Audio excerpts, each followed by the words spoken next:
teaching is storytelling. So we're going to start off with a story that Lucy has to share with us, and we'll follow it with a video presentation so you can better understand the concept.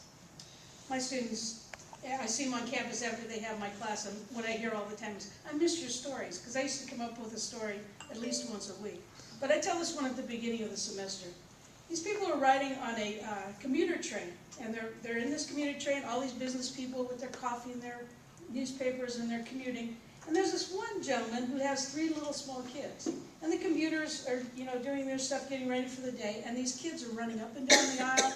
They're knocking coffee out of people's hands and magazines and newspapers. And these 2 gentlemen in the back going, look at those kids. Nobody's paying attention to those kids. Nobody's watching them.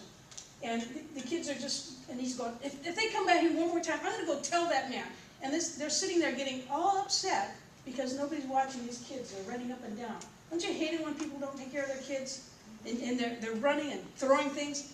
And he goes, that's it. I'm going to go talk to him. And he gets up and he goes over to this guy and he goes, excuse me. He says, don't you see your kids are tearing up the place over here? We're business people. We're going to work. We don't want this. And the guy turned from staring out the window, and he turned and he looked and he went, I'm sorry. He said, my wife just died. And I don't know how I'm going to raise these kids all by myself.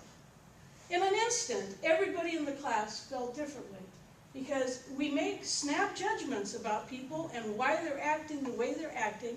We have no idea what's going on in their heart and in their life.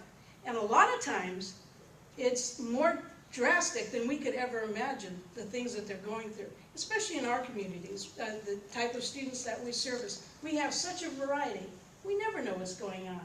So that story made me stop and think, before we jump to snap judgment about what somebody's doing and why they're doing it, or why they're not in class, or why they're not turning in their work, we need to understand a little bit about what's driving them and what's going on in their lives, so we could have empathy for them rather than misunderstanding them.